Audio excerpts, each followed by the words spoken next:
Hello and welcome to the Fantasy Life Show. I'm your host, Ian Hartitz. It is a great day to be great, and it's a great day to break down all things Week 4 rankings. As always, at the end of the show, we'll be answering as many start-sit questions as we can get to. So if you are joining us live, welcome. Thank you. Hit the like if you don't mind, and then go ahead and hit us up in the chat with those start-sit questions. Always enjoy giving you guys hopefully some good advice, or at least someone to blame if things do go poorly. Of course, by we, though, I mean myself and Dwain McFarland, as well as Matthew Freedman in the house. Mr. Freedman, happy Thursday.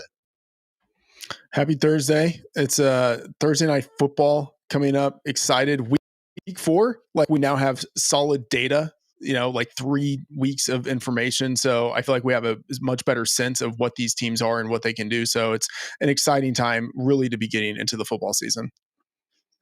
Dwain, Week 4, excitement level, all-time high for you, man? All-time high. Everything Freedman just said. Like, the more data points we have, the better we feel. And we'll still get things wrong. We'll get some things right, but we'll do the best we can that we have the data now. But yeah, it's always fun. The first week unveils great. Week 2 is great. But like Freedman said, once you get 3 or 4 data points, like, things start to settle in a little bit more. Of course, we got a bunch of shakeups this week, so that'll be interesting to talk through. I'm just hoping my winner dog Lily can improve to 4-0 on the season, picking her Thursday night games. Does she go left every single time? Do I always put the big time favorite on the left accordingly? Maybe, but I'm not going to blame the dog for picking the winners out here, and that's what she has done each and every time out. So shout out Lily, and again, shout out to you guys for tuning into the Fantasy Live Show. We got plenty of rankings goodness ahead. First, though, it's time for our DraftKings opening lines.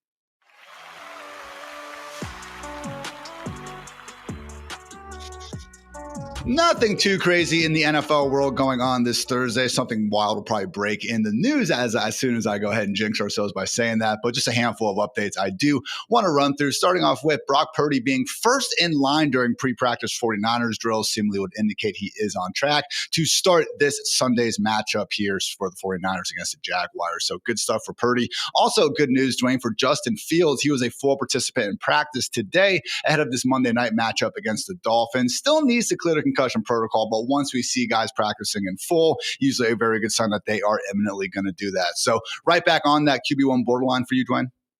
Yeah, I've got him that QB 13-14 range. He has the 5th highest Xfinity best ceiling this week with 32.1 fantasy points, guys. And you know what it's about. Like, this guy is still one of the best rushing quarterbacks in the league. So any week that he does happen to spike as a passer and then he just does his normal thing that he does on the ground, like, it just gives you this huge fantasy upside. Obviously, if you got a guy that can rush for like 40 yards and give you a touchdown like every third game on the ground, it's also a nice little floor.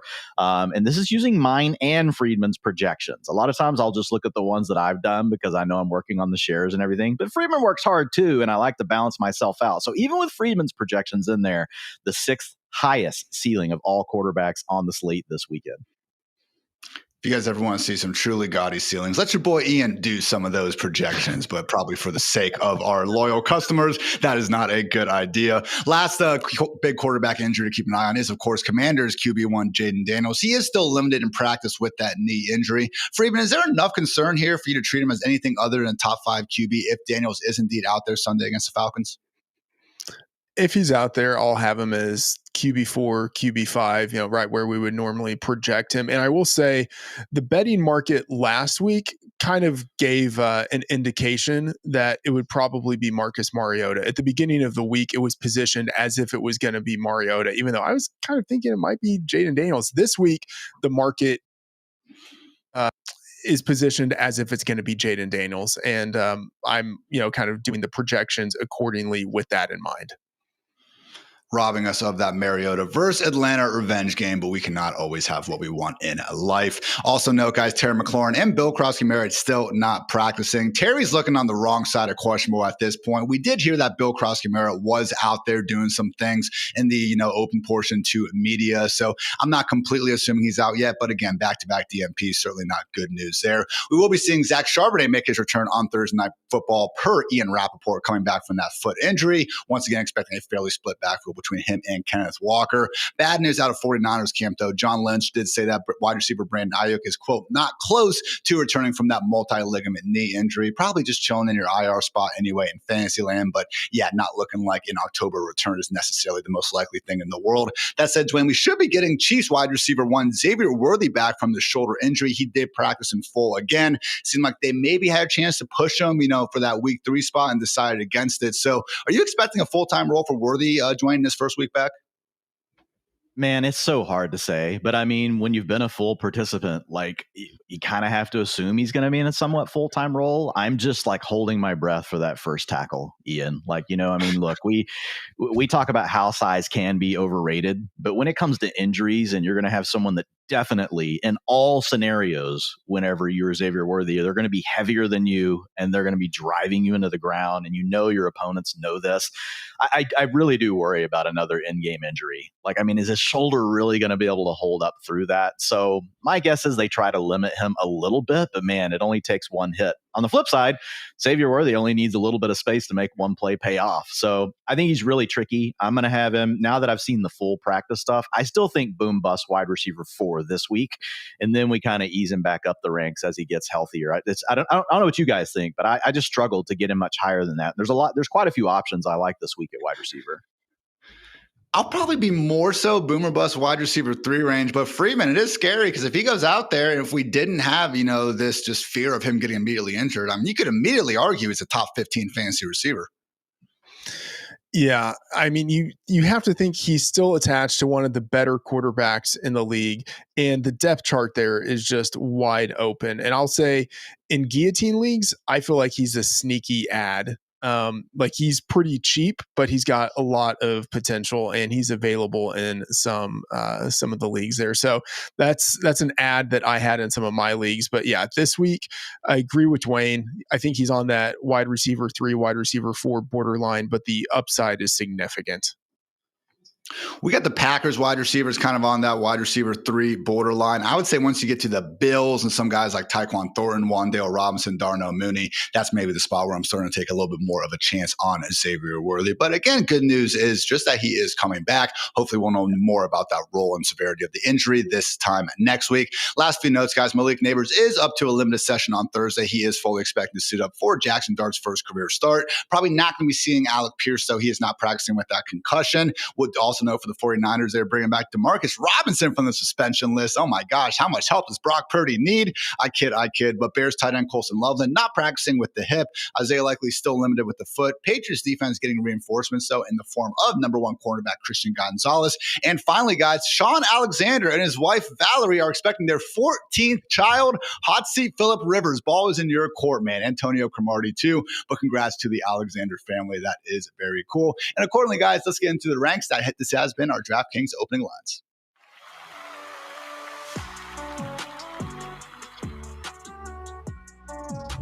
I've teamed up with DraftKings Sportsbook to bring you the ultimate way to kick off this NFL season. Right now, new customers who bet just $5 will get $200 instantly in bonus bets and $200 off NFL Sunday Ticket from YouTube. That's right. New customers bet just $5 and get $200 in bonus bets plus $200 off NFL Sunday Ticket. All you have to do is download the DraftKings Sportsbook app and sign up using my promo code FANTASYLIFE. The crown is yours. Stack your bonus bets on same-game parlays, money line spreads, and more, or ride the momentum with live betting that makes every snap count. So here's your play. Download DraftKings Sportsbook. Sign up with promo code FANTASYLIFE. Bet just $5 and you'll get $200 in bonus bets instantly, plus $200 off NFL Sunday Ticket from YouTube. Thanks to DraftKings Sportsbook for sponsoring this. Let's make this NFL season one to remember.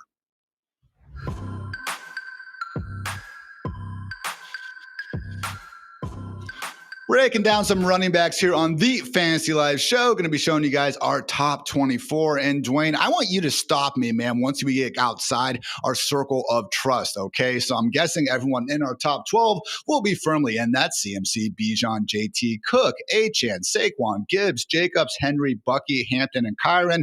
Things do start to get a little bit more interesting, though, as we get to the RB2 tier. RB13, Jordan Mason, followed by Trey Benson, Cam Skattebo, Ashton Genty, Chuba Hubbard, Kenneth Walker. Dwain, is that about where we're starting to have some question marks? Yep. I mean, we're going to have Charbonnet. We won't spend too much time. It's the Thursday night game. But yes, major questions with Kenneth Walker with Charbonnet back. They've been splitting. Not ideal for anyone, Ian, Charbonnet nor Kenneth Walker. Final six: Dobbins, ETN, Breece Hall, Javonte Williams, Alvin Kamara, and Jalen Warren. More on Dobbins in just a little bit, but personally, I would even be prioritizing him ahead of guys like Kenneth Walker and Chuba Hubbard this week. That said, guys, we're going to kick things off with a look at someone who is firmly in that circle of trust. Cam Skattebo, one of Freedman's favorites, if I'm not mistaken, really is set up well. Freedman, he's your RB18, my RB15, Dwain's RB14. So if anything, Freedman, you're a little bit low on one of your favorites. What gives, man? I know. So I write the article early in the week and then, do the rankings. I'm going to need to bump them up, the rankings. The matchup isn't great, but the opportunity is massive. Tyrone Tracy with the shoulder injury expected to miss significant time. Going against a Chargers defense that lost nose tackle Poona Ford in the offseason. And since then, they just haven't been quite as stout against the run. And then there's a chance that the offense could be significantly better with Jaxson Dart. And even if it's not, there's the chance that with Dart doing more RPOs, they are better running lanes for Cam Skattebo, and then also the possibility that with Dart, they end up having a little more of a run-focused approach on offense for his first NFL start. So Skattebo, it's not like the perfect situation, but Giants at home for their second straight game, all of that is pretty decent. They're hosting a West Coast team traveling east for an early game. Like, it's not a terrible setup. I wish it were against a worse defense and in a better offense, but man, the running back position has already thinned out so much that Skattebo is already, I think, a pretty decent upside RB2. And I love that he's got the 3-down skill set to where even if the Giants do get behind, I think he's still going to be involved. And that latter point, Dwain, is why I think is really important here when looking at Skattebo as a riser. Obviously, he is making our upgrade section because Tyrone Tracy is expecting to miss multiple weeks with that dislocated shoulder. But man, Dwain, if we see a true 75% plus snap roll here, I wouldn't be surprised if this dude's cracking our RB1 ranks this time next week because of what he can do as a receiver. Yeah, I mean, you hit on the main thing, and Freedman was also hitting on it because that protects you from the bad game script, which we know that the Giants are going to be prone to be in, especially against a good team like the Chargers. He had a 27% target share last weekend. And he was also a very prolific pass catcher in college. The other thing he does really well is he runs hard, and he's going to be able to get that roll inside the 5-yard line. What are the two most important things to scoring fantasy points as running backs? The two most valuable opportunities are targets and carries inside the 5. And I think Skattebo is going to have both of those things in spades. He's got the number 12 best Xfinity ceiling this week at 29.2 fantasy points, guys. Also has a really strong median right around Freedman's rank of 16, 12.8. And a half PPR. So yeah, things looking really good for Skattebo this weekend, even though it is a bit of a tough matchup. Set up well and accordingly ranked ahead of Kenneth Walker, Ashton Genty, Breece Hall, Chuba Hubbard, amongst others. Another riser in the ranks is someone who Dwain saw a real nice improvement in his workload last week. Still hasn't managed to do a ton with it, at least on the ground. But Jalen Warren really emerging as the clear-cut RB1 in Pittsburgh at this point. What could go wrong here? Standing for someone on Arthur Smith's offense. I mean, we could get the old rug pull here, and I'm going to look like a complete moron. But let's be honest, I've taken this in phases with Warren. I haven't shot him way up the ranks, but I do think he's a low-end running back too this weekend, Ian. Basically, Caleb Johnson erased himself from the offense in week 1. And until we see him really return to the fold, this is mostly all about Warren as well as getting, a little bit of Gainwell mixed in there. But 70 and 81% of the rushing attempts over the last 2 games. He also ranks number 7 at the position and target share at 15%. So what did we just talk about with Skattebo? Actually, Jalen Warren has a lot of the same things going for him right now, but we're not talking about him as much because he's not the new shiny toy. So yeah, I do think that Jalen Warren is a low-end running back too. And if things were to work out right, based on the traits that we've seen from him over his career, if he keeps this role, we're eventually going to get the blow-up games, right? He's going to give us running back 1 performances. You do have to deal with the fact that it's Arthur Smith, and he could change his mind this weekend, guys. So just, look, I waited, but I had to put it out there. Jalen Warren does get an upgrade. Freedman, you're the highest on Warren of our 3 lovely alleged expert rankers here. You're RB20, Dwain's RB23. I'm being a little bit soft here, RB25. Again, Freedman, you have him ahead of Chuba Hubbard, Travis Etienne, Chase Brown, and Javonte Williams, amongst others. Is this run funnel Vikings defense? Any, sort of reason for that? I mean, there's the 3-down skill set. He's the number one receiver on the Steelers. The Steelers are underdogs in Dublin, but I mean, man, Mike Tomlin as an under 39-4 against the spread for his career, going against a Vikings defense that could be without Javon Hargrave, the defensive tackle who's dealing with a chest injury, and they could also be without edge rusher Andrew Van Ginkel, who's dealing with a neck injury. So a diminished Vikings defense and a guy who is just, at this point, all involved in the offense.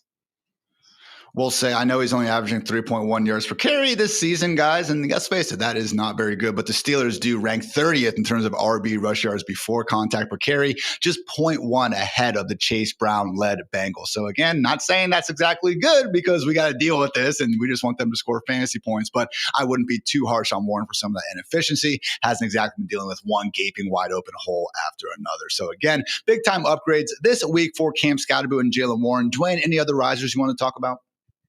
Yeah, there are a few names. I mean, we've got to hit on real quickly for this week. And if you look at it, we've got Trey Benson. So I'll just leave that one alone. That's already going to happen tonight, but obviously stepping into a big role. But Josh Jacobs, man, like if you still want to buy on Josh Jacobs, I do think now's the time. I put out a buy low alert on him 2 weeks ago in the utilization report. Obviously ran into that Cleveland defense that's the best in the league right now. Like, guys, the Cleveland defense is legit, showing it against the Packers. We'll see what they look like against the Lions, but you're playing the Dallas Cowboys now. And they offer the 7th best boost in DVP to opposing running backs at 2.5 fantasy points per game. And he's just due for a big game. He's averaging 13.6 fantasy points, but he's got an 82 utilization score. Historically, comps in that range have averaged 15.8 fantasy points per game. So just on that alone, he's due for positive regression. But then you look at him in our Xfinity best ceiling, 36.1 fantasy points. That's the number 3 on the week. Josh Jacobs could go absolutely nuclear. I know you guys are starting him anyway. I'm giving you this information more from if you want to go buy him, now is still the time to go get him. One other that I'll give is Quinshon Judkins on the other side of this game from the Browns. And if you look at on the other side of the game from last week. Now he's playing the Lions, but the same scenario, right? They're big time dogs, but he had 95% of the rushing attempts last week. And I do think that the Browns defense is good enough to give you hope. Unfortunately, like he's still a borderline running back too, just because like when you look at what could happen with the game script, Jerome Ford was still the guy getting the passing down work. We know that Dylan Sampson's a guy that can get some of that 2-minute offense when they really fall behind. We saw that in the first few weeks, but still, I think Judkins showed enough with how well that he's played and the fact that we know he will get the bulk of the workload on the ground. Like he does come up to that borderline running back 2 territory. Another running back who could be dealing with some negative game script this week as we get into our fallers. Bengals RB1 Chase Brown, not Jake Brown. That would be something. Chase Brown, Freedman going into Mile High, facing this Broncos defense that honestly, man, has been top 10 against the pass and run alike in terms of EPA allowed per play. So tough matchup here and an offense we hate, but he does touch the ball a lot. Where's he falling for you in the ranks?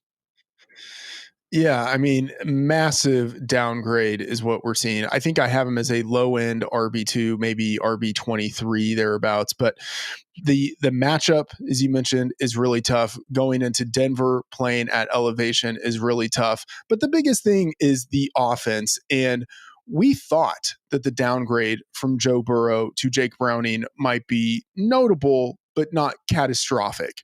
What we have seen through 1.5 games is a quarterback who is just greatly outmatched and not getting any help whatsoever from his play calling head coach. But in a game and a half, Jake Browning has an NFL high 5 interceptions.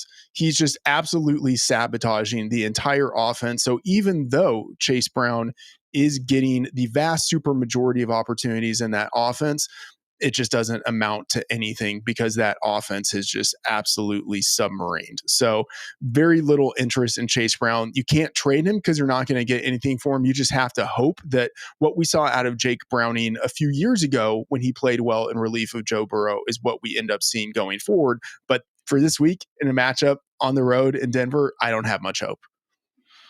And Dwain, it was horrific last week, but it was in Minnesota against this Brian Flores Vikings defense that's been the best group in the league against the pass this year. So I'm not going to completely throw Browning under the bus. The problem is that bus is continuing to come, man. We got the Broncos and the Lions and the Packers and the Steelers over the course of these next 4 weeks. So as much as Chase Brown, based on the volume, should be someone that we're almost looking to bounce back eventually because it's hard to be this bad when you're touching the ball as often as he is. Man, I have a hard time getting any sort of optimism behind him ahead of this tough stretch.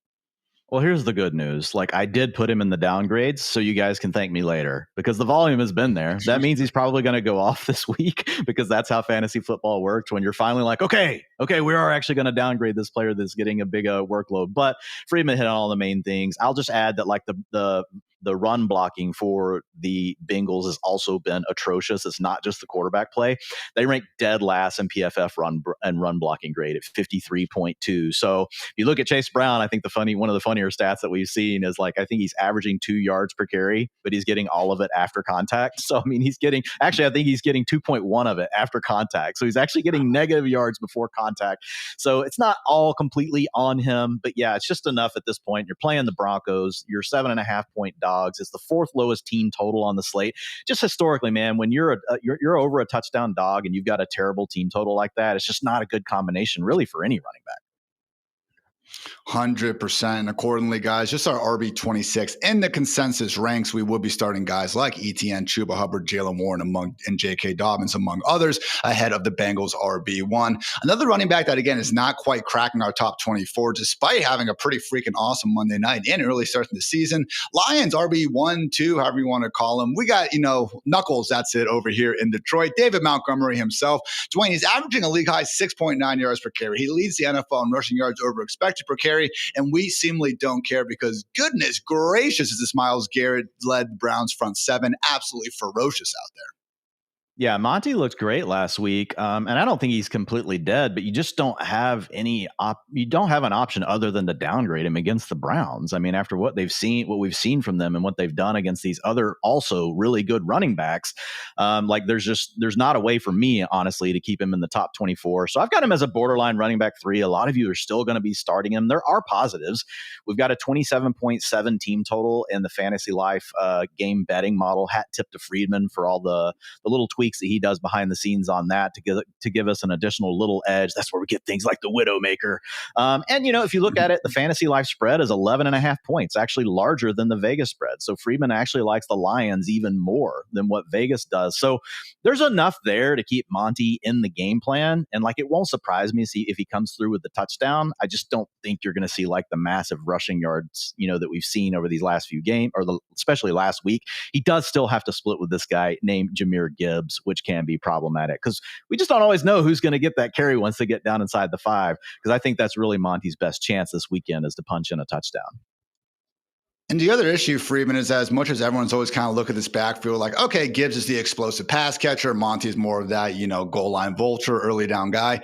Monty was getting a lot more involved in the passing game in past years, okay? Before he got injured last year, through the first 14 weeks of the season, it was actually 42-34 in terms of targets between Gibbs and Monty. This year, though, Freedman, it's 19 for Gibbs and just 6 for David Montgomery. So really is putting us in a tough spot here where if Monty isn't going to be bailing himself out with, a touchdown or 2, which is possible, but again, low floor and full PPR here. Yeah, enough of the backfield work, especially as a receiver, but also as a runner, enough of the backfield work has shifted to Jahmyr Gibbs to where it makes David Montgomery really context dependent. And, I will say this Browns defense, obviously it's fantastic. And since defensive coordinator Jim Schwartz joined the team in 2023, this has been I don't know if I'd say the best overall unit in the league, but a top 3 defense for sure. And by some numbers, the number 1 overall defense. But in week 2, even as great as they are, they did allow 41 points to the Ravens. So there is the out. There is the possibility that they could still allow a big game to an offense as prolific as the Lions. And I will say the Lions looked incredible last week, running the ball, just absolutely taking it to the Ravens on the ground. And if there is a weakness for this Browns defense, it is more in run defense versus pass defense, but still a really tough matchup. And David Montgomery not getting exactly the same workload he had last year, that hurts him. And as Dwain kind of was hinting at, it's not like you need to sit Montgomery this week. We do actually still have him ranked consensusly ahead of guys like Nick Chubb, the Patriots running backs, the Washington Commanders running backs, and Chiefs running backs, among others. But yeah, once you do get to guys who like Quinshon Judkins, like Chase Brown even, again, similar enough, I guess, bad matchups, but they have the higher chance at the workload. Those are the dudes that we are going to be firing up just a little bit ahead of David Montgomery. Dwain, any other followers you want to talk about? Ja'Cory Krosky-Merritt is the other one. Obviously, on the injury report, does sound like he's going to play. But, man, just a nasty three-way committee. We keep hoping that he's going to step into this larger role. And at this point, I think we just have to basically wait for it to happen. We have to wait until we actually see the unveil of Krosky-Merritt getting used more before we can just treat him that way anymore. He handled 39% of the snaps, only 26% of the rushing attempts. We got really lucky, that he scored and actually came through. That's kind of been, his MO, honestly. So maybe he's going to keep scoring the touchdowns, but it's really problematic when you've got a three-headed backfield. You got Jeremy McNichols working in, and then you had 39% of the snaps also going to Chris Rodriguez. So it's just super tough to predict who's going to score the fantasy points right now in the backfield for this offense. So I've got him more in that mid-range running back 3 to low-end running back 3 status. I would prefer to have him on my bench if I can. I know some of you are in a tough spot. Ian, we drafted some 0 running back teams. Bill's in there. We don't really have another option. We're just hoping for another touchdown. But if you can avoid it, you just don't want to have him out there. Falcons have been a pleasant early season surprise on defense as well. They have yet to give up more than 260 total yards of offense. I know they just lost 30-0, but again, that was mostly just bad field position. Panthers couldn't even crack 250 yards in that game. That's going to take us to our bold calls, though. Dwain, we're going to start things off with you with your sicko start of the week. Someone that I know our bank accounts would really appreciate if you could start getting things going here soon. Well, number one, I'm breaking my sicko rule of these players have to be rostered in less than 50% of the leagues. But I had to find a place to write about Trevion Henderson just to quell my Henderson anxiety, which is mounting to all-time highs. So, guys, I just need a chance to talk about it for a second. It's kind of therapeutic for me, if you'll allow. You guys are all going to – I'm on the couch right now, the great Sigmund Bloom and his show, being on the couch. But, look, the 2 fumbles with Stevenson. We had the fumble with Antonio Gibson. And after that last week, Henderson handled 84% of the snaps, 90% of the rushing attempts, 71% route participation. And then I have to lower my voice. It was 3 drives. Not a very big sample size. But we also did hear that he was the first man up, whatever this is worth these days, in practice on Wednesday. I have not checked in to see who was the first running back up in the drills on Thursday. Hopefully it was not Ramondre Stevenson, because I just don't think that my mental health can handle it at this point. But I think there's some nice things here. Number one, the door is as open as it's been, and you're playing against the Panthers. The Panthers are giving up 138 yards rushing per game. The Patriots are 6-point favorites, so you would think they would lean into the run. And they also have a really good team total, 25.2 in the NFL game betting model from Freedman. So Freedman likes them this weekend. So I think Henderson's in that mid-range running back 3 territory this week. Ian, I don't think he's a must start by any means, but if you've been waiting on him and he's been sitting there on your bench and you're not crazy about the other back you have, I do think getting Henderson into the lineup this weekend, it's okay. He is ahead of Ramondre Stevenson, Bill Krosky-Merritt, Isaiah Pacheco, amongst others. So again, tough to get him too high right now, but hopefully this time next week, Dwain, we're talking about the true breakout here from the electric second round pick. Freedman, warm blanket, and this is crazy, man. Freedman's not known for being bold, but just strap in, everyone. You're about to hear an incredible take. Freedman, tell everyone why you're expecting a big game from James Cook. Okay, first, I just gotta say, going from Trevion Henderson as a league winner in week 1 to calling him a sicko start in some sort of reverse psychology move is just absolute genius stuff from Dwain. Gotta shout that out. All right, James Cook. Let me talk about the setup for this, because obviously you have James Cook, you're starting him. Everyone knows that he's good, but I have him as my RB2 for this week, which is fairly aggressive, but this is an amazing setup. It's a second straight home game for the Bills, the third home game in 4 weeks. They have 3 extra days of rest and prep coming off of Thursday Night Football. They are an outdoor team in upstate New York hosting an indoor team from the South. All of this is just perfect. And then that team that they are hosting, the Saints, one of the worst teams in the league, and then also playing their second straight road game, going coast to coast after playing in Seattle last week, now going to the Northeast. And then, of course, the Bills, massive favorites. And so you put all this together, and then you look at James Cook, who is just absolutely dominating this year. He's the only player in the NFL with 100 yards and a touchdown in each of the first 3 weeks. He and Christian McCaffrey are the only running backs with 18-plus fantasy points in every game. I mean, I think he is just going to destroy. And if you look at the utilization report, an 81 score, he's got the utilization to support the workload that he has. And even though Josh Allen has stolen 16 touchdowns on the ground since last year, James Cook has 25 touchdowns in 22 games since last season. That's including the playoffs. And now he's got this juicy matchup against the Saints, who are number 6 in most fantasy points allowed to running backs. Last week, they allowed 2 touchdowns to Kenneth Walker in a 44-13 home win for the Seahawks. I think we see better than that. Bold prediction, James Cook scores 3 touchdowns.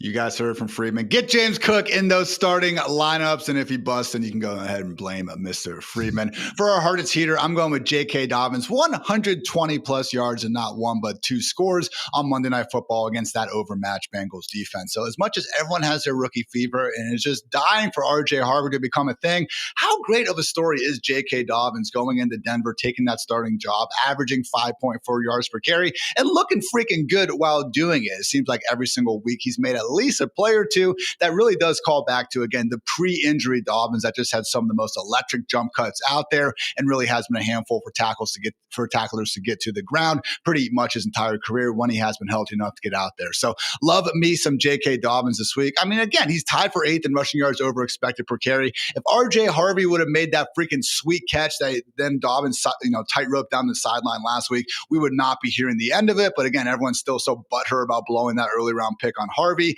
that we can't give Dobbins his proper flowers. Not here, not today. J.K. Dobbins, big time Monday Night Football. Kudos to anyone that, again, went ahead and scooped him up in the middle rounds. Already looking like one of the better later round running back picks in fantasy. So good stuff there, fellas. Now we're getting into some wide receiver goodness here on the Fantasy Life Show. First, though, a quick word to our friends over at Paramount Plus.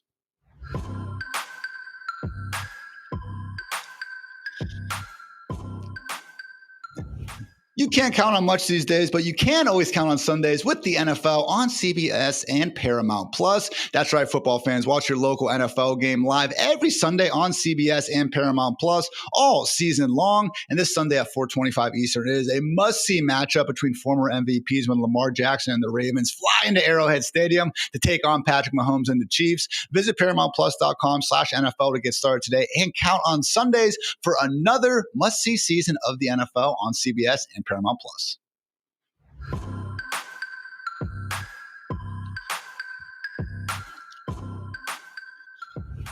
Time to break down some wide receivers. We got our clear-cut top 12 here, led by none other than Puka Nacua, putting up some bonkers numbers to start this season. Would be a lot cooler if he caught some touchdowns, at some point this year, but I'm sure those are on the way. Jackson Smith-Njigba, Amon-Ra St. Brown, Malik Neighbors, Jamar Chase, and Nico Collins filling out the top 6, followed by Jettas Odunze, Garrett Devontae, Emeka Ibuka, and Zay Flowers. So those guys are going to be in lineups of all shapes and sizes. Freedman, though, wanted to get your thoughts on this wide receiver 2 tier and where you might be drawing that kind of circle of trust line. Are you willing to give Pickens and Drake London the complete benefit of the doubt, or where would you, again, kind of go ahead and start to worry about if these players really should be overly trusted?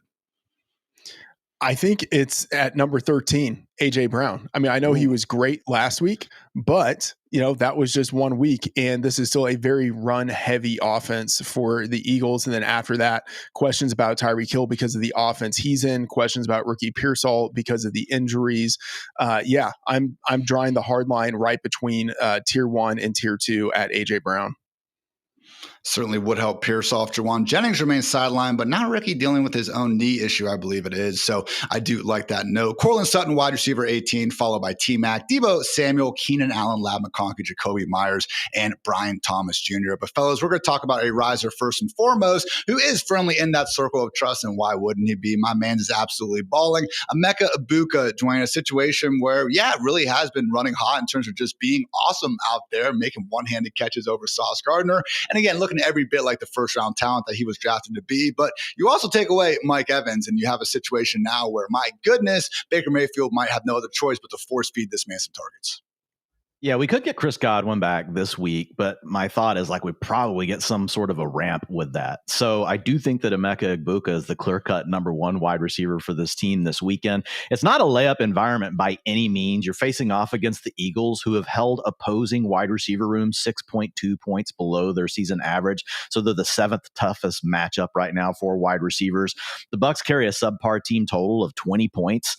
And when you put all that together, it could be tough. but it's just going to consolidate through a guy that's played so well. And I think that's the big thing here is Egbuka, even with Mike Evans around, had a 23% target share to start this season, and he's gotten 33% of the end zone targets from Baker Mayfield. In week 3, he was really dealing with the hip and the groin injuries. They had to limit his snaps, and he still scored 14.5 fantasy points. So, he's averaging 17 fantasy points as the wide receiver 10 on the season. In one of the games, he basically played half the snaps. So it's just a situation where he's playing so good, even though the environment is not great. I just had to upgrade him. He's got an Xfinity best projection. Hear this, guys, 28.2 overall in our projection model. I went and looked at it because I was like, man, that's really high. And I looked at it with just mine, and it was 26.6. So this is a Freedman warm blanket. Freedman is actually pushing Egbuka even higher in our Xfinity best projection ceiling model. So maybe I should just throw it to Freedman because he likes Egbuka even more than me. I've got him as a low-end wide receiver 1 this week, though. Freedman?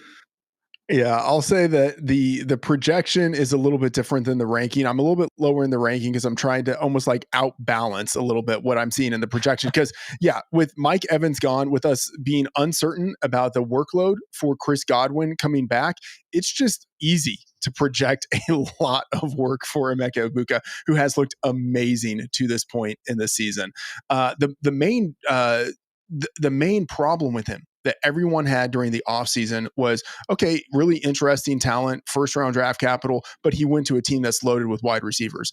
That is no longer the case, which means he really could be the number 1 wide receiver. And when I did my first run of projections this week, I don't want to say how high Egbuka was, but I'll just say it. He was my number 2 projected wide receiver. And I was just like, nope, I got to scale that back. But the ceiling, that speaks to the ceiling that he has. The ceiling is outrageous. Chris Godwin's certainly going to be someone that we want to see actually go out there and get a full allotment of snaps before we are getting back to trusting him as anything close to a must-start option. Emeka Egbuka, though, should be in fantasy lineups of all shapes and sizes. And the other good injury note, I should say the one good injury note going on for Tampa Bay is Tristan Wirfs, their stud tackle, practicing in full today on Thursday for the first time this season. So it does seem like both Godwin and Wirfs could be back in action for this pretty freaking fun, guys, 3-0 versus 3-0 matchup between the Eagles and Bucks. Let's talk about some more upgrades. And it's basically every Chargers wide receiver, not named the one that we had to draft really early, and that is, of course, Ladd McConkey. So, Dwain, through 3 weeks now, arguably the most surprising development has just been the dominance from this Chargers passing game without McConkey doing much. Again, guys, Keenan Allen's the wide receiver 6 in PPR points. Quentin Johnston's the wide receiver 8. Ladd McConkey, Dwain, is the wide receiver 43. The targets and air yards, honestly, are painting a similar picture. Are you buying this, though, Dwain? Because, let's face it is just a 3-week sample size. Well, I think the big positive here is you've got the Chargers tied for second most as far as their drop back rate over expected. Actually, they're tied for the first with the Chiefs. I mean, this is just a pass first offense so far through 3 games. We did see some of that last year after Justin Herbert got healthy after their bye week, but it's gone to another level this week. So my gut says that Ladd McConkey's ultimately going to get his. And all 3 of these guys are going to be good fantasy assets. It could become a little more problematic, though, once Ladd does get going, because so far we've really seen 2 of them be able to shine in the same game together, but we haven't seen all 3 of them be able to shine in the same game together.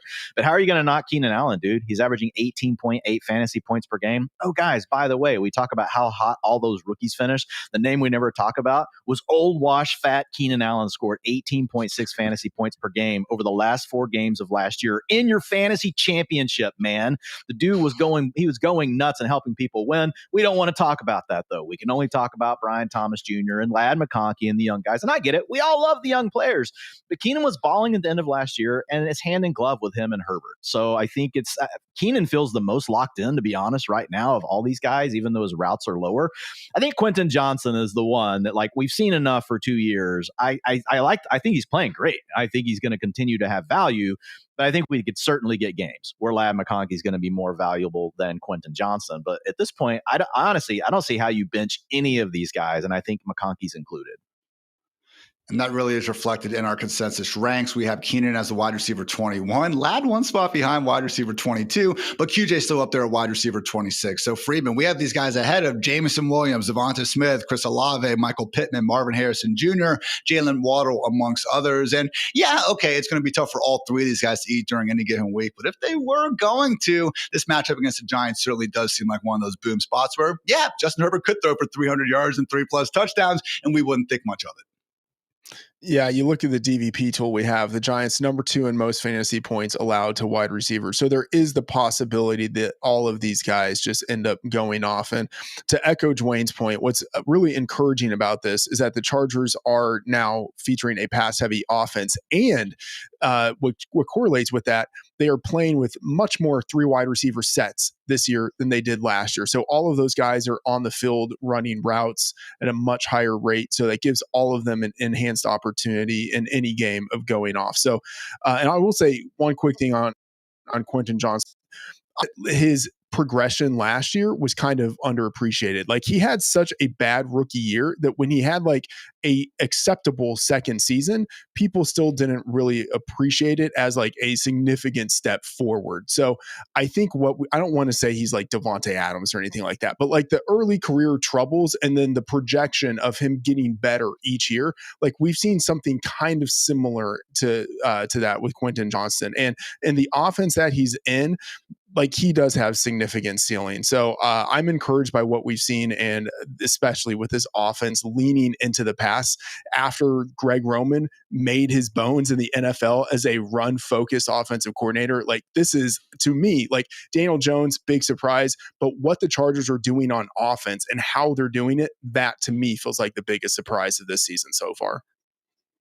And honestly, I think it is for that reason that makes Ladd McConkey, for me, the buy low wide receiver ahead of guys like Chris Olave, Drake London, Brian Thomas Jr., because I am fully confident in Justin Herbert being one of the league's best quarterbacks. Just can't unfortunately say the same thing about those other situations going on. So Ladd McConkey, a little bit down and out, but hey, Keenan and QJ coming up. And again, I think it's a matter of when, not if, we do see Ladd getting back to putting up some big time fantasy numbers. Dwain, any more Rodgers you want to hit on before we get to some unfortunate fallers?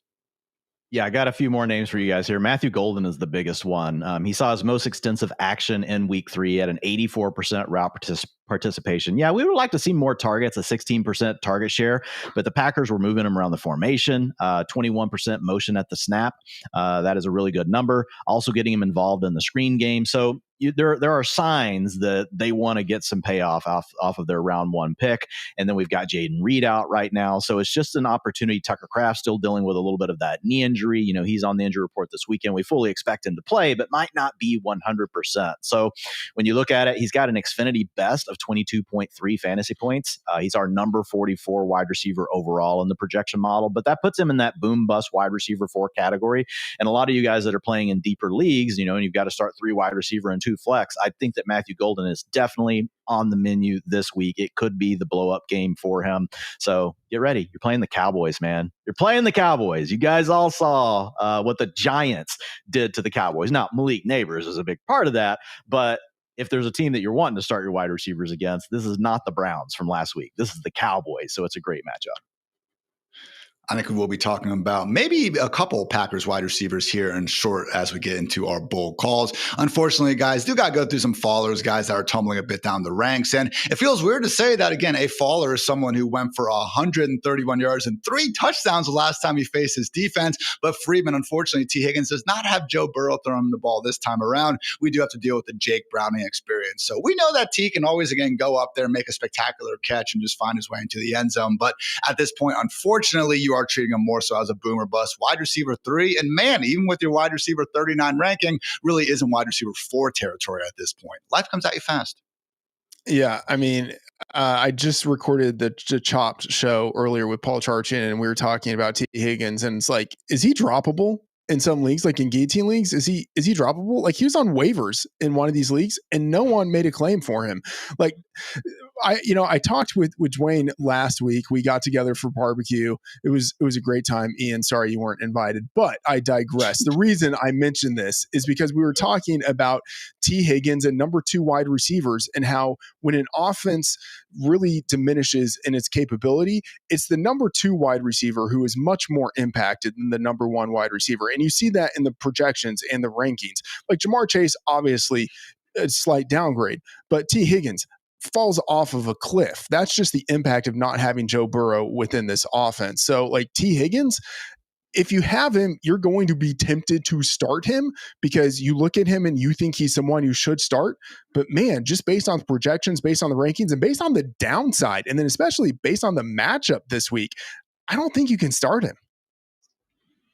It certainly isn't going to be one we feel good about, Dwain. He's your wide receiver 35. You have guys like DJ Moore, Juwan Jennings if he plays, Marvin Harrison Jr., Michael Pittman, Jalen Waddle ranked ahead of T. Higgins. And again, I don't think that we're just saying that there's not going to be big days ahead. But at this point, Dwain, the main issue is just it's a very scary low floor for pretty much everyone involved in this offense. Yeah. And the matchup on top of the bad play that we've seen so far from T and just the overall offense for the Bengals, right? The blame really sits with everyone right now. They've got an opponent adjusted -7 points per game. So that's the fourth toughest matchup versus wide receivers in our DVP tool versus the Broncos. You guys are all familiar with how good the Broncos are. Yeah, the Colts shredded them, but the Colts do a lot of weird stuff where they attack the linebackers and safeties. They've got a very different scheme than the Bengals. So you could honestly argue they don't even have a scheme. They just have a coach that's basically been living off of Joe Burrow and these great receivers and just been like, yeah, you guys just go out there and do your thing. Not a lot of added bells and whistles for, Zach Taylor. Did more of it, honestly, with Jake Browning the first time around, Ian, but we haven't seen as much of it yet to this point. He's definitely going to have to dial some of that up this weekend in a matchup against the Broncos. So, yeah, low-end wide receiver 3. A lot of you are still going to be starting T. Higgins, and he could even still come through, but you don't feel very confident putting him in your lineup. I am the highest of our rankers on him, wide receiver 33, Dwain's wide receiver 35, Freedman's wide receiver 39. The one little hint of optimism I would say, guys, last year in this matchup, again, we did see Patrick Surtain really shadow Jamar Chase throughout that game. I'm sure Riley Moss is still having nightmares again about what T. Higgins was able to do to him last year. Again, the big issue, though, is who is getting him the football. Also have pretty much no faith in this Bengals offensive line, giving Browning time to hopefully attack that matchup, but we shall see. More followers, though, unfortunately, guys. This one's actually going to be a group. Brian Thomas Jr. and Travis Hunter.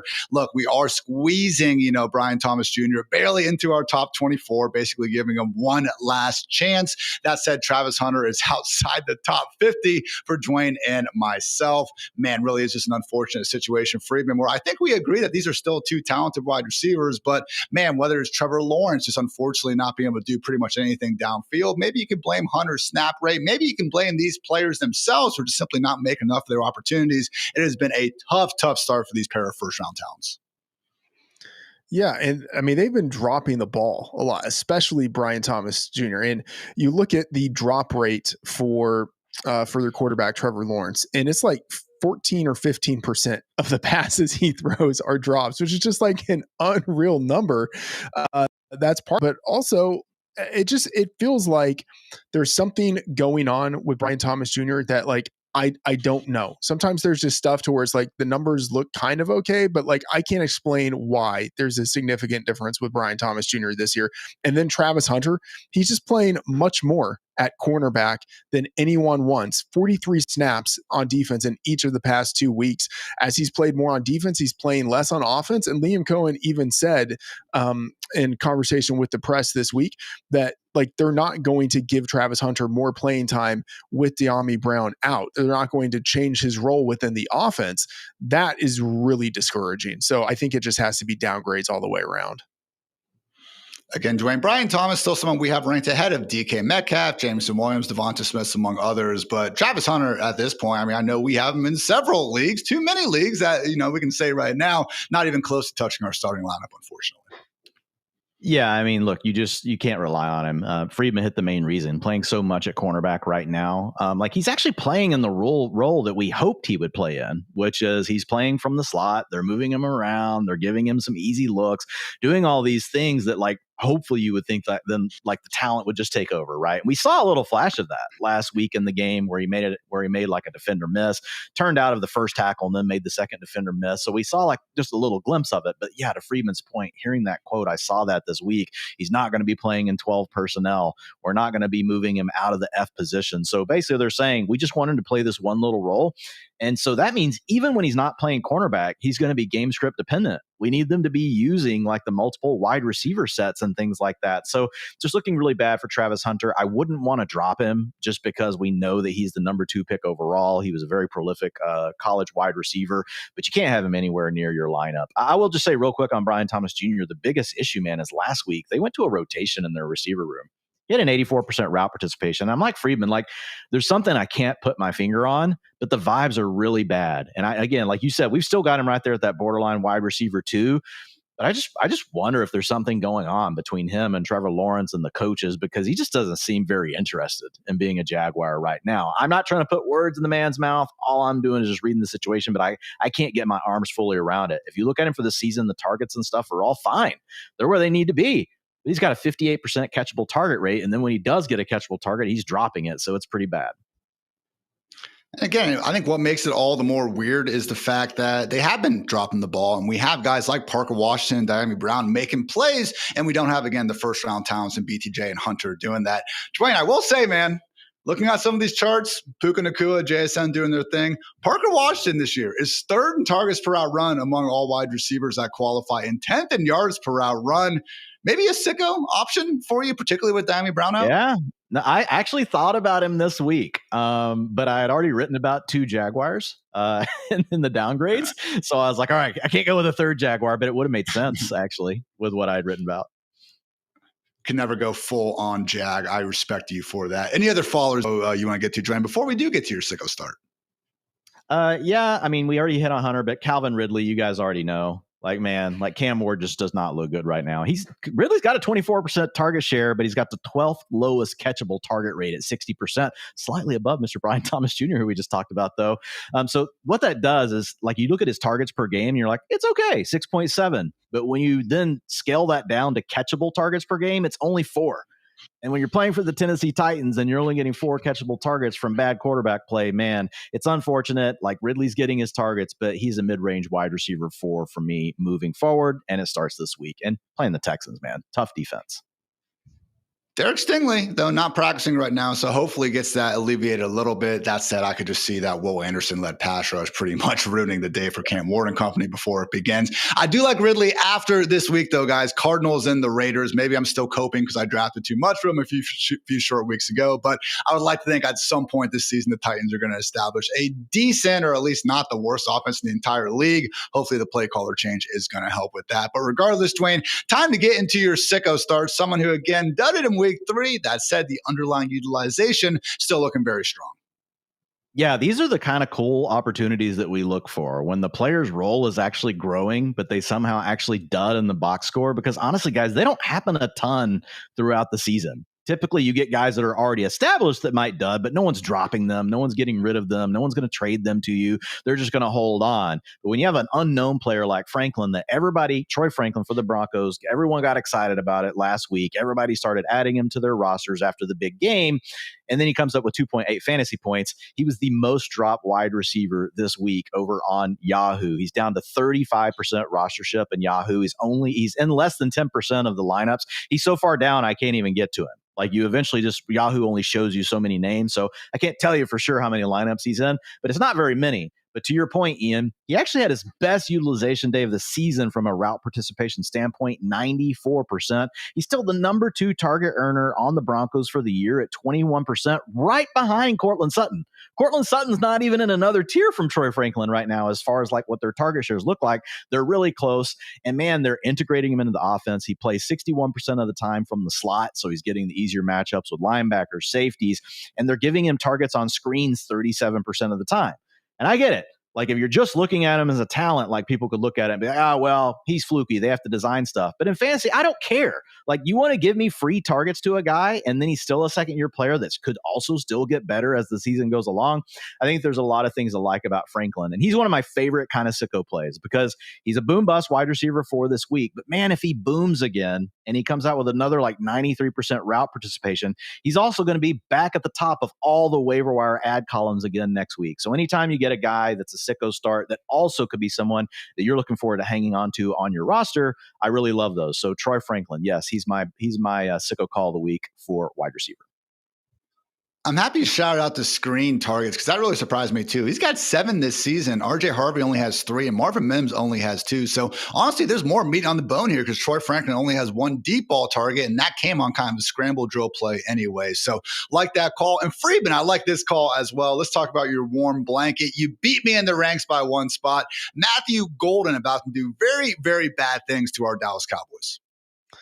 Yeah, unfortunately, he's going against the Cowboys. Dwain talked about him earlier. He had, the most extensive action of the year in week 3. I think that's how Dwain put it. That's exactly right. No Jaden Reed. It means good opportunities for Matthew Golden. And then you look at the Cowboys, they're just incredibly vulnerable. They're number 1 in most fantasy points allowed to wide receivers. And then cornerbacks Trayvon Diggs and Deron Bland might both be out. I think Jordan Love is going to give Dwain some flashbacks from the Cowboys-Packers playoff game a couple of years ago. Honestly, a little bit worried about Dwayne's mental health with that. But I mean, Golden has been close to a couple of big performances this year. I think he gets it done against the Cowboys, who have allowed 3 wide receivers to get 100 yards and a touchdown over the past 2 weeks. Really has been a poster child for those near misses. Had the 2, one overthrown, one underthrown against the Commanders on Thursday Night Football in week 2. And even last week, he caught one down the sideline against the Browns and just couldn't quite keep his momentum inbounds. Really looked like he would have had a chance for yet another 90-plus yard touchdown with a little bit of help there. So I like that call, Freedman. Now, though, guys, it's time for everyone's favorite game. Let's get into some cloaked identity.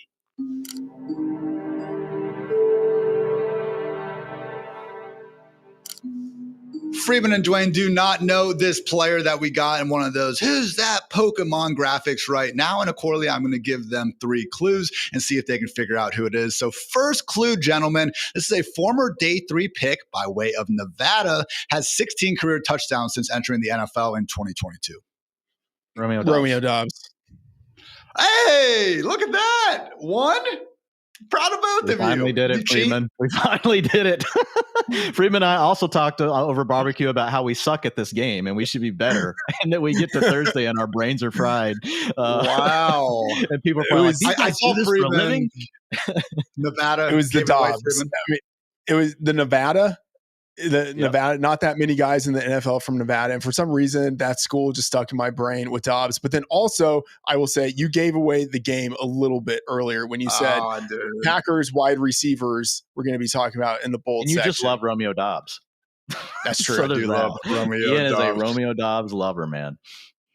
Well, just so I can get the rest of the clues out there, his quarterback famously said that Romeo Doubs would be the wide receiver that he would trust with his wedding ring, making this a true love story. I also noted that he has never had 100 targets in a season or been an elite target earner, which Dwain loves to bring up every single time his name is mentioned. But yeah, guys, again, Romeo Doubs, this is the perfect spot for Romeo Doubs. Everyone thinks it's going to be Matthew Golden or Tucker Kraft balling out. So who's actually going to put up the big numbers? Boring old Romeo Doubs. I've been ranked right next to Matthew Golden. This would be the week to, again, believe in him as a legit flex play because of everything that Freedman just said about Matthew Golden. Again, this absolute smash spot. So Golden, Doubs, maybe that means that Dontavian Wicks is going to be the guy. But man, if you guys have any sort of close start sit calls, I would just go ahead and lean towards the Packers. So with that said, I did want to give a shout out to our friends over at Cloak. Cloak is your all-in-one solution for privacy, safety, and security, protecting your identity, blocking spam, and keeping you safe from digital threats before they even reach you.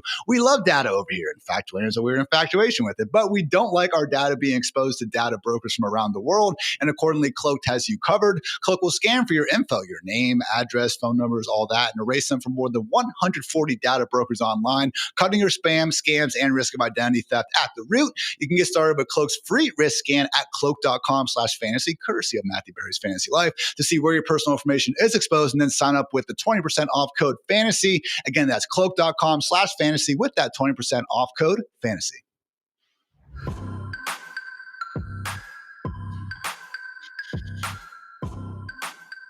Going through the week 4 ranks here on the Fantasy Life Show, we got our top 12 consensus quarterbacks here on the screen right now. Josh Allen, Lamar Jackson, Jalen Hurts, and Jaden Daniels, if he is going to be suiting up, followed by Justin Herbert, Caleb Williams sitting in the top 6, having a very nice start to the fantasy season. Drake May, Jordan Love, Patrick Mahomes, Daniel Jones, Justin Fields, and Brock Purdy rounding out the top 12. So, guys, we are going to start things off with, again, the man throwing passes to Matthew Golden and Romeo Doubs. It is Jordan Love, my QB8, Freeman's QB8, Dwain, your QB10. But it is just a situation where just you cannot ask for a better matchup here. And before last week, Dwain, Jordan Love was looking a lot more like the guy who honestly put up some of the best numbers in the league during the second half of that 2023 season. Yeah, I mean, last week, it's just a tough matchup against the Browns. I feel like we've kind of already hit everything here in a way because we've talked about all the Packers. We've talked about Josh Jacobs. We've talked about Matthew Golden. We've talked about Romeo Doubs. Look, you're playing against the Cowboys. They're the number one boost for opposing quarterbacks and our DVP tool at 9.1 fantasy points per game, guys. Like, that's just freaking astronomical. Obviously, the odds makers agree with this. And Freedman, who is captain of the NFL game betting of the NFL game betting game model, 28.1 is the team total over at Fantasy Life on this game. And so, yeah, I even wrote what Freedman talked about earlier. I said perhaps my nightmares from 2023 home playoff game against the Packers, where Love sliced and diced Dallas for 272 yards and 3 touchdowns, are influencing me. But I do agree with Freeman's model, and this is just a really bad spot for the Cowboys defense. It's a really great spot for Mr. Jordan Love. So he does project as our QB 12 in the projection model as far as his median. Got a nice ceiling of 27.7. Not as high as some of the other guys because he just doesn't run as much. But, man, would it surprise us at all if he does throw for like 300 yards and 4 touchdowns? The Cowboys are boosting opposing passers by 77 passing yards per game, guys. I know it's a small sample. It's only 3 weeks, but that's just absolutely nuts. It is absolutely nuts. And really, it's just an entire group effort to be that bad. The Cowboys are 30th in havoc, meaning they're not causing any sort of negative plays consistently. Also 27th in PFF coverage grade. So, yeah, Freeman, start all the Packers. Yeah, and I will say I'm just kind of throwing week 3 out. Like weird stuff happens in week 3 every year, especially you got like an 0-2 team going against a 2-0 team. Like there's just weird stuff happens, and that Browns defense is phenomenal. But in weeks 1 and 2, Jordan Love looked like a near MVP candidate just in terms of his efficiency numbers. You look at the matchup, we talked about it earlier. And then I will say this, the Cowboys, over the past year, they've had literally the league's worst home field advantage. Also, a bottom 3 home field advantage over the past 3 years. They just really do not offer much resistance to visiting teams. So I just think it's going to be the Jordan Love show. Start all your Packers. Dwain should have shouted out your rankings column at the top of the show, so I'll do it now instead. Again, for free over at fantasylife.com. Dwain goes through every single position, risers, follows, and his sicko starts. 2 other quarterbacks that you do like rising up the ranks this week, Dwain, Justin Herbert and Justin Fields, for good reason. The Giants and Dolphins defense, yeah, they suck. Yeah. I mean, when you look at Herbert, we don't have to spend long here. He's already been good. So if you guys have him, you're probably starting him. But yeah, you're playing against the Giants. They've given up a 34-yard per game boost to opposing quarterbacks, and we have this pass-heavy offense with 3 good wide receivers for Justin Herbert. Omari Hampton catching some balls out of the backfield last week. Oh, and Oronde Gadsden. Goodness gracious, guys! In some of my high-stakes leagues, this guy was going for $400. I was like, wow! Like I put a few chips on Oronde Gadsden II. Also, his dad, a great Dolphin back in the day. Kind of a Romeo Doubs kind of player, Ian. I bet you really like the original Oronde Gadsden. 15% target share, but man, he can catch a ball. He can catch a ball even if the cornerback is on him like a glove. Justin Fields did practice, so expecting him back. We already talked about him earlier, but yeah, right there at that QB3, QB1 borderline for Mr. Fields. One man we did not list on our consensus top 12 quarterback because he's not even close to the QB1 borderline is Cowboys QB1 Dak Prescott. All 3 of us in Fusion here as our QB20. Freedman, I think normally just with this matchup, we'd be downgrading Dak anyway, but there's also the matter where, yeah, almost every other key contributor for this Cowboys offense is getting banged up out here. Yeah, no CeeDee Lamb, absolutely devastating for the offense. And then also missing 2 of your starting interior offensive linemen. And that's not good in any matchup, especially when you're going against Micah Parsons and the hashtag revenge game. This just feels like it's a tragedy waiting to happen. In my bold predictions article this week, I wrote up Micah Parsons career high 3 sacks going against Dak. Parsons said, it's going to hurt. Like when he has to sack Dak, I think it is going to hurt. It's going to hurt Dak much more than it hurts Micah Parsons. This is just going to be a bloodbath. Dwain, we've been going live on Sunday nights after the conclusion of Sunday Night Football, or at least when the game is wrapped up. Could be an early start for us this Sunday. Yeah, we might be starting by the second quarter. I hope the Cowboys surprise us, man, but we'll see how it goes. I will be down though. If it is a situation where we're just sad and we're feeling the need to drink, we should just start recording. And that is the unfortunate part with Dak this year. Look, he's honestly made some impressive throws. I mean, all the stuff down the seam. And I know CD, dropping all those passes in week 1 didn't help the numbers. But at the end of the day, he's averaging a career low 6.3 yards per attempt. And his passer rating, which again shouldn't necessarily sum up an entire quarterback's, ability, but it does help show what's going on with the passing offense. 86.1 this year, just 86 last year. So really have not seen that again, offensive-wide improvement overall from the Cowboys that we were hoping for to start. Dwain, any other downgrades you want to get to before your sicko start? No, I think we're good at quarterback. I had Dak as my primary one, so no, I think we're good. We can roll straight into sicko. And with that, let's time to go hard or go home, presented by Mike's Hard Lemonade.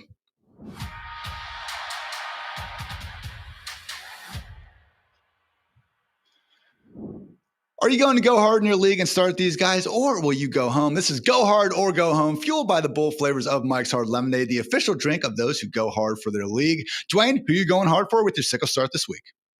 Jaxson Dart, quarterback for the Giants. I get it. A lot of things about this game don't look good, but this game is all about archetypes. And if you guys have been reading the sicko column, we've actually done pretty good with the quarterbacks. I'm not going to say we've done good at all the other positions. We've hit on the tight ends and quarterbacks every week, and I've missed on running back 3 times. I've missed on wide receiver twice, hit 1 time.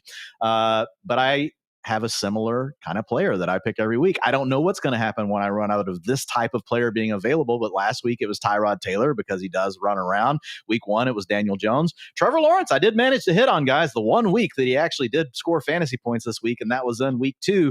But when you look at Jaxson Dart, man, Ian, the big thing, handled 16% of the design rushing attempts at Ole Miss while he was there. And that's the big thing Brian Daboll is looking for. That's why they've already been tinkering with him in the lineup, getting a few snaps in some of these games with Russ Wilson. Also, if you think about Brian Daboll, had a pretty good year with Daniel Jones whenever he was able to stay healthy, and he used him in this fashion. And even if you go back to the Josh Allen before the Josh Allen we all know today, it's so hard to go back and remember the Josh Allen that couldn't complete like 57% of his passes and would throw to his fullback and double covers 30 yards down the field. But Brian Daboll worked with that player and made him a mid-range quarterback 1, even when he struggled as a passer, which could very much be the case for Jaxson Dart. Like, I don't think we can come out here looking at rookie quarterback play, and you see it this year with Cam Ward, and just be like, oh, Jaxson Dart's going to be great. He was good in the preseason, really small sample, playing against backups, but man, he ran for 44 yards per game in college. So, and I look at the offense that Daboll wants to run, I think Jaxson Dart is a guy that like you're going to want to have on your fantasy roster, especially if you don't like the upside of your QB1. Maybe they're more of a pocket passer. You're fine. You're getting by with them, but you want something to potentially offset those dual threat elite quarterbacks later in the year. I do think Jaxson Dart could be a guy that we're looking at being more like Daniel Jones, right? Now, the Colts have made a massive step forward as an offense. I'm not saying the Giants are going to get to that level, but he has the ingredients to be a similar player. So I've got him as a mid-range QB2 this week, but the beauty of it, it's much back to what we talked about earlier when we talked about Troy Franklin. I love it when we have a sicko play that could also turn into a player. You pick them up, you happen to start them, you get lucky, you roll the dice, you hit the double snake eyes, and that's probably a bad analogy. Maybe we should say eighth the hard way, if you guys are craps players. It's always a good payoff when you hit 8 the hard way. It doesn't hit that often, but man, the other part about it is if he does show positive signs, he's going to be massively added in fantasy leagues coming next week. Still available right now in 17% of Yahoo leagues, only in 2% of starting lineups. Not a good matchup, guys, but I'm throwing it all out the window. Not a good matchup. I just like the profile. It's not good, but I don't think it's like this hellacious can't win spot. Yeah, as we saw last week, Bo Nix missed 2 touchdowns to Marvin Mims and then also missed Cortland Sutton going down the field late in that game. So no Khalil Mack for the Chargers, certainly making life a little bit more difficult to get after the quarterback. So I like that call, Dwain, but I'm going to have to give Freedman the nod here, at least for week 4. Let's talk about Geno Smith, Freedman, who at least for 2 weeks of this year has looked pretty darn good out there. Yeah, I just want to add really quickly on Jaxson Dart. If we look at the prop tool, the prop bet finder tool that we have at Fantasy Life, 34.5 yards is the number for him at DraftKings right now for his rushing prop. That's a fairly high number, and it's staying there. So like maybe he has much more rushing upside than we even think. That's higher than our projection. So there's some upside for sure for Jaxson Dart. But talking about Geno Smith, you might not think of him as having a high ceiling, but last week he was a top 5 fantasy finisher with 26.1 points for the season. He's number 2 in the league with 831 yards passing. Now, I will also say he's number 2 in some less desirable statistics, number 2 in interceptions and number 2 in sacks. Like he certainly has a floor. A lot of that is because of the offensive line in front of him, and just falling down on the ground in front of him. But still, he has ceiling. He has the ability in any given game to throw for 300 yards. And he also isn't a total zero with his legs, 35 yards rushing on the year in any game. He has the capability of getting towards, 20 rushing yards. We talked about the Widowmaker spot, the hashtag Widowmaker spot last week, a negative situation for Geno last week. Now he's back at home. He's going against the Bears. We talked about them earlier. They're without their number 1 cornerback in Jalen Johnson. They also might be without slot cornerback Kyler Gordon and also their depth cornerback Jalen Jones and then starting linebacker TJ Edwards. Under new defensive coordinator Dennis Allen, the Bears have allowed 31 points per game, number 2 in largest fantasy boost allowed to quarterbacks. Geno Smith is like a mid-range QB2, but certainly I think he has QB1 upside this week given the matchup. This is the spot for hopefully these Raiders to finally go ahead and catch their stride. Brock Bowers is also practicing in full. So hopefully the Raiders getting healthy at the right time. Again, can't speak enough and say enough good things about how good of a smash spot this should be if Chip Kelly has what it takes to hopefully do something good at the NFL level. For our hard seater, guys, I'm going with Drake May finishing as the QB1, 300 plus total yards and 4 touchdowns against the Dolphins defense that has an injury-riddled joke of a kind of secondary cornerback room. I'm not trying to hate on Minka Fitzpatrick over here, but yeah, can't cover anyone at corner. They should have a good pass rush. They got Phillips, Chubb, all these guys. They've used like 3 straight first-round picks on their defensive line. They don't. They're horrible. I mean, only the freaking Panthers have actually had less down-to-down havoc than the Dolphins this year, and the Dolphins have actually blitzed at one of the highest rates, so they can't cover anyone. They blitz a lot, which leaves their bad cornerbacks on islands, and they're not even getting pressure when they do that. I think that really is just the only thing that can go wrong with this Patriots offense are those negative plays, and the Dolphins are, less adept at actually achieving those than almost any other group out there. So going off for Drake May and company, hopefully it throws at least one of those touchdowns to Dwain Sicko star Travion Henderson, and we can be one big happy family here on the Fantasy Life Show. But guys, that's going to go ahead and wrap up this week's Go Hard or Go Home, brought to you by Mike's Hard Lemonade, because playing it safe is how you end up watching playoffs from the couch.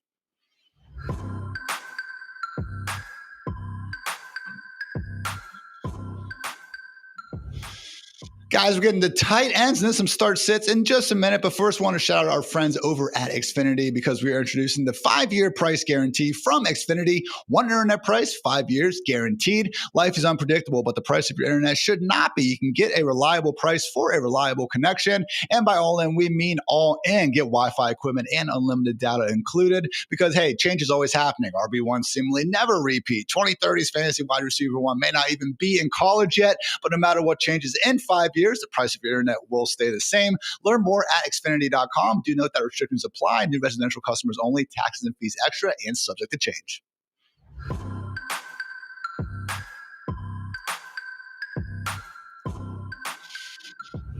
Tight end consensus ranks. We got Trey McBride overtaking Brock Bowers for the tight end 1 spot, followed by Tucker Kraft, Tyler Warren, Jake Ferguson, and Jawan Jesus rounding out the top 6. Back half's going to be Sam Laporta, Hunter Henry, Travis Kelce, Dalton Kincaid, Zach Ertz, and TJ Hawkinson. So we are going to kick things off with an upgrade into the top 5.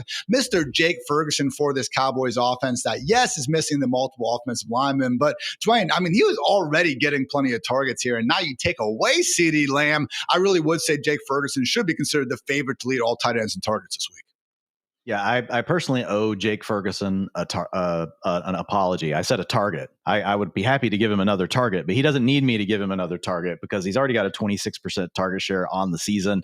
I think we saw him more as like a borderline tight end 1. The Cowboys paid him like something more than that, and we've seen that so far this season. And to your point, it was going on before the loss of CeeDee Lamb. Like he's been the number 2 target, not George Pickens. Now, Are we saying that's going to last for the whole year? I don't know. I think it probably levels out. Both those guys are going to get their targets. The beauty is you don't have to have a 25% target share in this offense because it has to throw the ball all the freaking time because their defense can't stop anybody. So even if you have like a 21% target share in Dallas, it's going to be good because of the pure pass volume alone. But with CeeDee Lamb out, Ian, we could see even more for both Pickens and for Ferguson. He's got an 88 utilization score. That's the third highest on the season at the tight end position. Like, I didn't think that would be something I would be saying in week 3. So for Jake Ferguson. So just hat tip to him, averaging 15.1 fantasy points per game. So he's a must start tight end. Like, if you got Jake Ferguson, and unless you give me like Trey McBride or somebody like that, Jake Ferguson needs to be in most lineups. Again, consensus tight end 5, but it would be cool if he could score a touchdown here. Freedman, the last touchdown Jake Ferguson caught was against these Green Bay Packers back in that ill-fated wildcard round at the beginning of 2024. 120 straight targets without a touchdown for Jake Ferguson. Freedman, does he get one on Sunday night? No.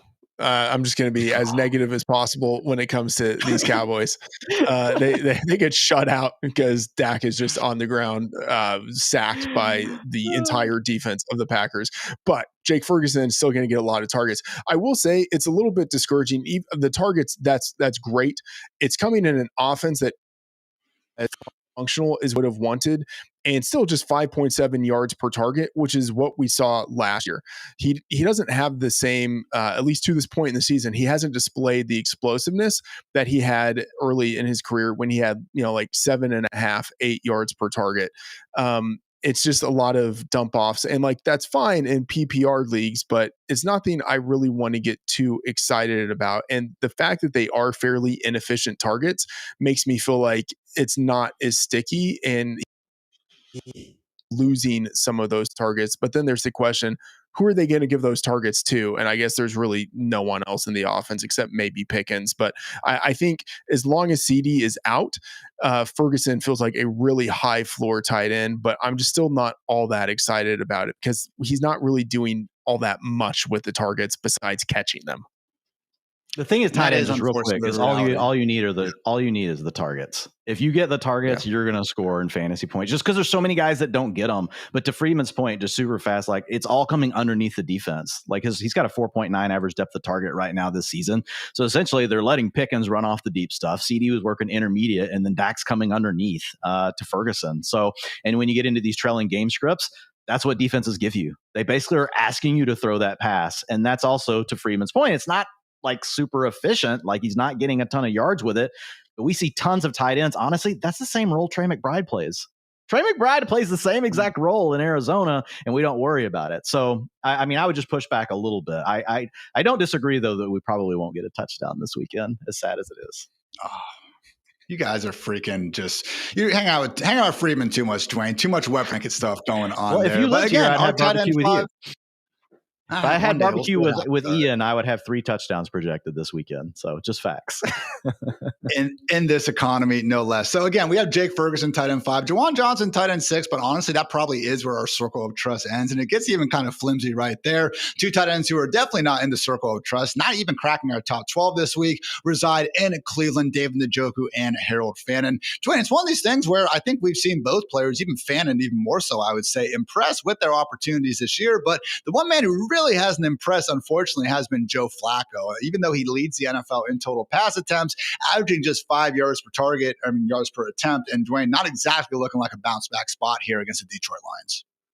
Yeah, the downfall of Flacco is really the big thing, and we started off the season like we were all joking around with how many passing yards Flacco had thrown for in like the last year and a half. And it was like over 260 or something ridiculous. I can't remember the exact number. You guys might have had it. But that whole thing is that's fallen apart now. And so we've got too many mouths to feed in Cleveland. Like you've got a good player in Judy, a good player in Cedric Tillman. They're now working Isaiah Bond into the lineup as their wide receiver 3. You've got David Njoku plus Harold Fannin. You want to throw some balls to Dylan Sampson. There's just too many. There's not enough footballs to go around in an offense that we think is going to throw for 200 to 220 yards per game. And honestly, their best chance at having a winning identity this year is going to be let's pound the rock with Quinshon Judkins and let that defense play and try to keep things close. Let's reduce the errors. Don't be wrong. I know sometimes we hate that sort of football, but with how good the Browns defense is playing, like, it would just make sense to try to win that way if you can keep the games close. So yeah, it's honestly all the Browns pass catchers are getting a downgrade. Freedman, they got the obviously, shocking upset win last week, which was awesome. It might have actually given Flacco the chance to start here for a few more weeks, because I don't really see a spot for them in the near term for them to actually turn it over to Dylan Gabriel or Shedeur Sanders. Because again, they're in Detroit this week. It's Joe Flacco starting.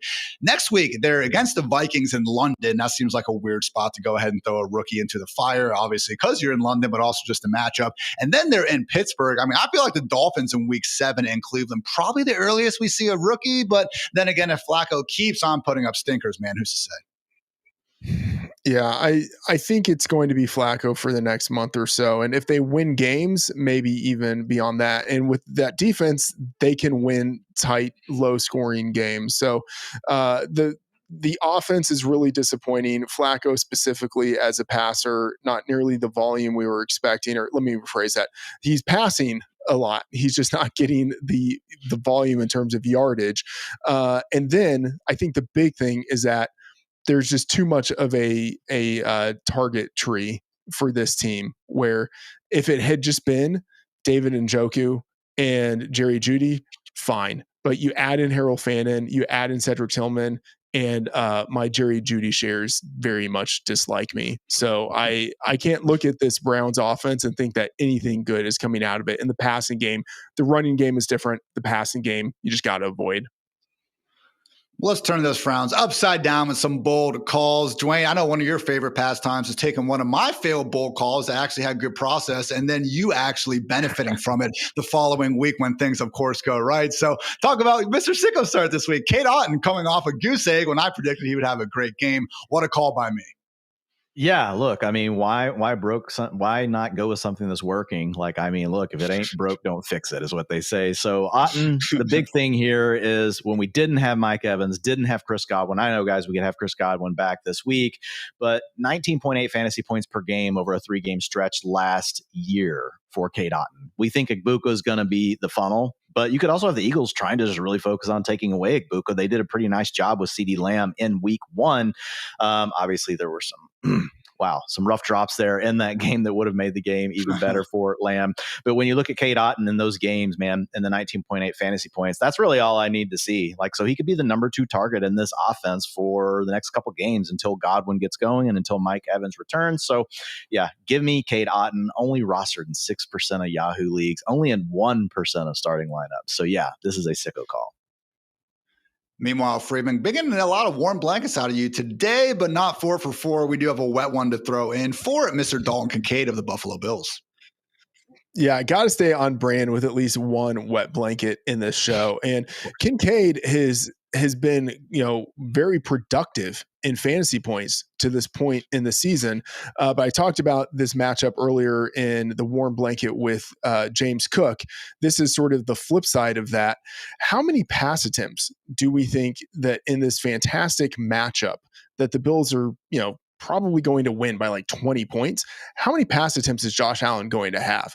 31-21 win over the Dolphins last week. He had 28 attempts. The week before that, a 30-10 win over the Jets, just 25 attempts. Like, we're not going to see Josh Allen throw the ball all that much in this game.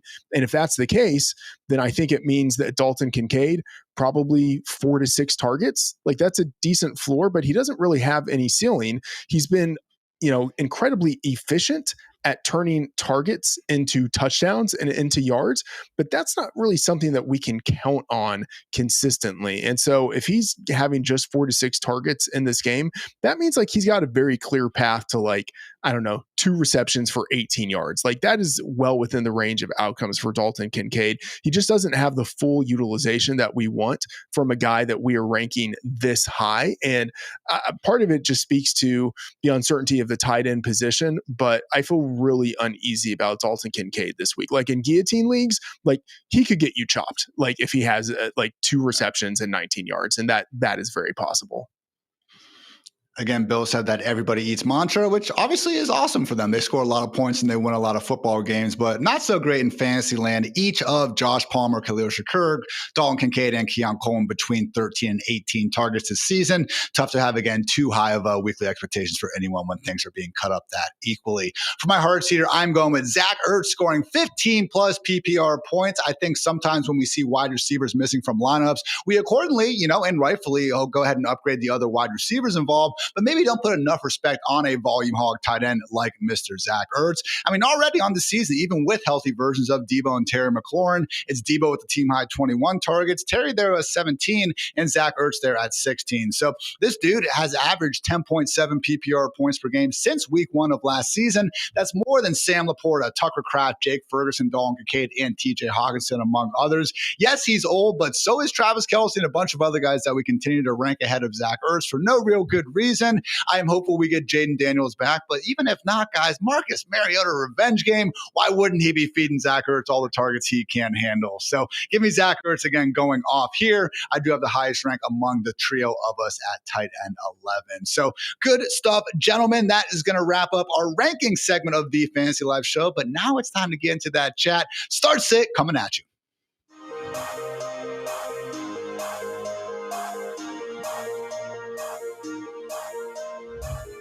Welcome to the Start Sit hour that we talk about for, about 15 minutes, but it is a provocative name for it. Presented by the fine folks over at Xfinity. Guys, let's get into it. We have had our lovely chat hanging out with us and accordingly given us some start sits that we will now attempt to go through and figure out. So starting off from Eric, half PPR, we got to start one. Calvin Ridley, Travion Henderson, or Troy Franklin, putting Dwain on the spot here with 2 of his sicko calls in one start sit. Wow. So we got Hendo, we got Franklin and Ridley. I have a feeling these are going to be all right next to each other. I feel so bad for you guys when it comes out this way. And this is the life of playing fantasy. So yeah, I've got Troy Franklin right now at 52. And then I've got Ridley. So Franklin, is 97 overall. And then Ridley I've got Ridley slightly above Troy Franklin. Same tier though. And then I've got Henderson slightly above that. So I'm leaning Travion Henderson. Like, what could possibly go wrong with going with Travion Henderson and giving, someone that's trying to get a win 1 fantasy point? But I'll be honest, like, if you're going for the floor play, I really do believe it's Troy Franklin. I like his offense better. He's had a 90% plus route participation in 2 weeks. And honestly, like, I maybe should just have him ahead of Travion Henderson still. So what do you guys think? I lean Travion now, but that said, Freedman, if Derek Stingley ends up missing this game, I think I would move to Ridley. Yeah, I'm really skeptical on Ridley in general, but yeah, Stingley is really important for that matchup. I would probably go with Travion Henderson. I think with all of the fumble issues we had in the backfield last week with the other guys, I think Henderson does get a sincere, real shot to take control of the backfield, and he's a home favorite going against a Panthers defense that I do think is vulnerable. So I will go with Henderson. Travion Henderson is from Toon World. We got to pick 2 here in 0.5 PPR. Chase Brown, George Pickens, or Quinshon Judkins. I feel like we're unanimous. Chase Brown, odd man out, fellas. Brown, Pickens, and who, Ian? Judkins. Yeah, I've got Judkins below Brown this week by like 2 spots, but it's really close. I do have Pickens above though. Yeah, I would go Judkins Pickens above some. Brown. Okay, so I'm going to lose out on that one. Fine. Make sure you guys blame, again, Freedman and Dwain when they obviously mess this one up. So Chase Brown and George Pickens for that one. From Sean, we need a flex option. Chase Brown, Trey Tucker, or Devontae Smith in full PPR. I think we probably lean towards Chase Brown just based on that volume, but Devontae Smith would be number 2 for me. Freedman, what say you? Yeah, I would go with Chase Brown, even with it being PPR, which, in theory does give Devontae Smith a boost there. But the question is, how much of a boost does it really give him if he's in that Eagles offense, which isn't passing that much? So I'd still go with Chase Brown, but man, it hurts my stomach. Yeah, that's the way I have it as well. Yeah, I did also just look up on Perplexity AI. Did Trevion Henderson take the first team reps on practice September 25th today? He did again, guys. He did again. I don't know what that's going to be worth, but I'm just throwing it out there. So it's trying to feel better about our Trevion Henderson advice. Shout out Perplexity. From Beast of the East to 3. Shout out LeBron. Chat, should I flex Trey Benson over Alvin Kamara and Cortland Sutton in half PPR? I would. Give me Trey Benson. Freedman, same page? Trey Benson, yeah. It's amazing that we are here at this part in the season. But yeah, Trey Benson, I think in a better offense, with the Cardinals versus the Saints. So I would take him over Alvin Kamara. And, Kendre Miller has started to get a little more action within that Saints backfield. So it's not even like the full-on Alvin Kamara show anymore. So Trey Benson, I think, is going to take a lot of the work that James Conner got, and he's still going to get a lot of the work that he previously had. So it could be like Trey Benson getting like 80 to 90% of the opportunities in this backfield, which would just be massive. The Kellen Moore not throwing to running backs narrative is actually happening with Alvin Kamara. Yeah. He's actually not throwing. Alvin Kamara has a 10% target share. Honestly, I was like, I'll use an old term my granddad would say, this is hogwash, guys. He's also never had an Alvin Kamara. Oh, no, he's not throwing to him. Now, Juwan Johnson's leading the league in targets behind behind Jake Ferguson. But, man, rough streets right now for Kamara. I would play Benson. He does have the highest ceiling by far of all these guys in Xfinity's best projection at 29.1. And Chris Olave leads wide receivers in targets, and he's actually getting them more underneath than usual. Yeah. It really is wild what's going on in New Orleans right now. From Clip Craver, Marvin Harrison Jr. or Chris Godwin. Look, I know it's been gross with Marv. Probably should have had, again, at least one touchdown last week and then another bunches of yards. But I just think based on still the uncertainty with Godwin, we got to go with Marv, right, fellas? Agree. Yeah, but it's nasty. It is nasty. It is nasty. Good luck, though. No, you can't do it this week. Jenky HD, do I start Tedero McMillan over Trey Benson this week? I would not. T-Mac is dealing with that cap issue, and also Christian Gonzalez coming back for the Patriots. As much as it was nice seeing the Panthers get a win, Bryce Young still looked quite bad in that game after reviewing the film. So, Dwain, definitely Trey Benson here. Yep. Trey Benson has a ceiling way higher. Also has a better median projection, and I'm pretty sure he's higher in all of our ranks. We love Tet McMillan. Ian also put out there that he can also fly. He doesn't just earn targets. He can also fly. Who doesn't like Superman on their team? But this week I'm going Benson. Yeah, I think for a lot, even after the catch. I think for a lot of the questions that involve Benson, the answer is going to be Benson. He's just shot up the ranks and the projections. He's potential league winner that starts this week. Yep.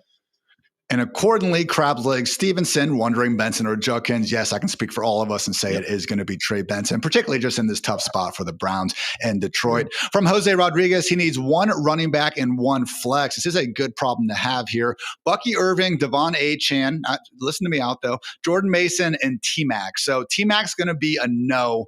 Bucky, Achane, and Jordan Mason. I feel like it's still just Bucky and Achane, right, Freedman? Agree. Yeah, that's how I would go. Absolutely love Achane this week. And Bucky, he just has the floor that Mason doesn't have. Nice team, though, man. You are certainly dealing with a good problem there. From Freddie Rod, would you trade Jordan Mason for a Dunze? He needs to upgrade wide receiver, lost CD. I think that's very fair because Aaron Jones could unfortunately be back in a month. So it sounds like we are all in agreement there. Would make that trade, especially it sounds like, again, you need more help at wide receiver. Likely still have some running backs there since Jordan Mason, more of a mid-round guy. Let's see. Last one here from John M. Sloat. PPR flex, Kenneth Walker III or Ricky Pearsall. I'm going Ricky Bullets, Freeman. Again, Zach Charbonnet is expecting to play here on Thursday night. And as much as Kenneth Walker, at least in week 2, looked great, I think we're going to see another split backfield. Meanwhile, Ricky Pearsall, I think, third in the NFL in receiving yards right now. And I'm not so sure we're going to have Juwan Jennings back this week. Yeah, I will say I want to see the injury report for Thursday for the 49ers because Pearsall didn't practice yesterday. If he also hasn't practiced today, that makes me a little more uncertain about going with him because if it's back-to-back DNPs, then it feels like that is actually kind of maybe a real injury versus them just saying, he kind of has this sore knee. He was back. Okay. If he's back, then I'm 100% going Ricky Pearsall. Dwain, same? Yep.